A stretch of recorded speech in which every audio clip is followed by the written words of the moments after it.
So in this segment, we're going to talk about how to build a team and the tools you need.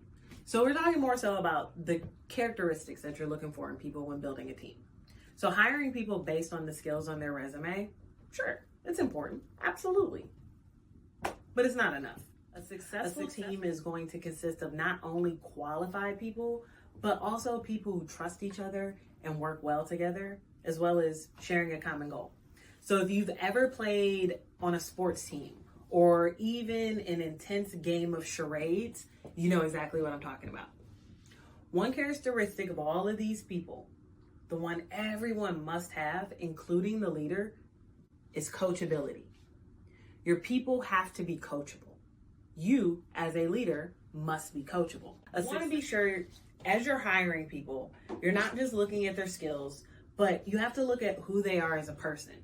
Yes, we want talent. We want the bullet points on the resume, but we also need people who are going to keep us motivated as leaders. People work for the people they want to work for. As leaders, it's our job to remain someone that other people want to perform well for.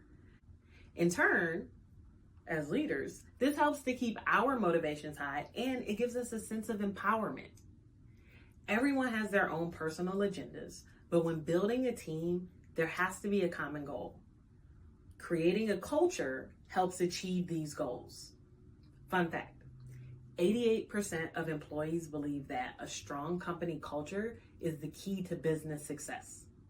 Motivating teams to be more engaged, more productive, and share common values. What are the characteristics and qualities of a successful team? Well, when we talk about a successful team, we're speaking about one that works well together, a team that's able to accomplish goals and encourage each other. This also helps to reduce your turnover, improve the quality of your work, and make managing people all that much easier.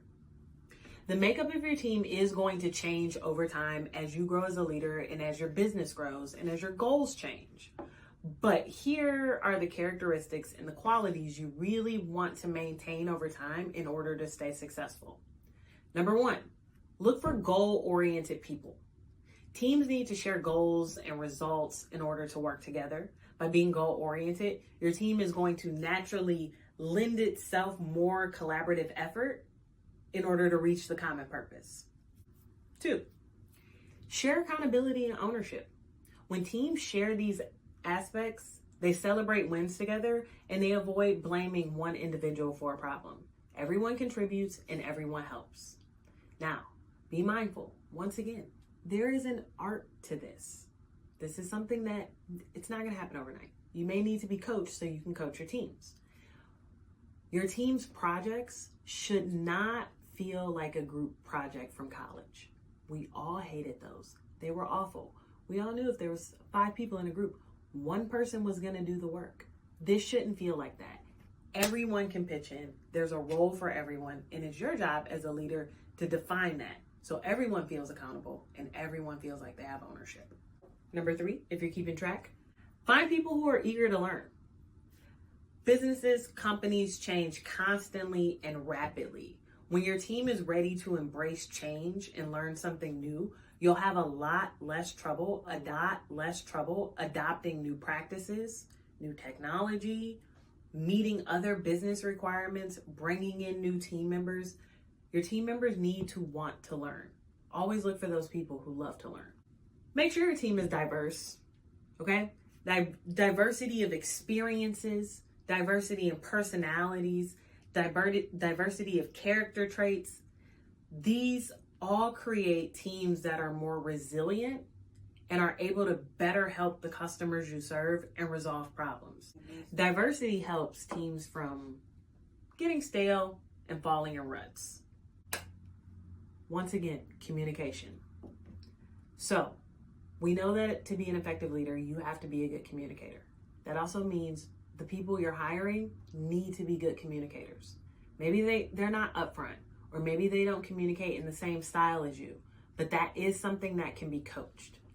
Communication is essential to getting any kind of work done. However, great teams take this a bit of a step further by being open about what works, where the issues lie, and sharing opinions to improve things. When you as a leader work to keep communication positive and productive, your teams are going to flourish and they'll tackle projects together. Last bullet point. You have to find people who are willing to be supportive of other people.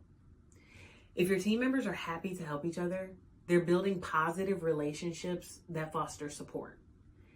Once again, this helps to reduce turnover rates and it keeps projects on schedule, even if an issue pops up.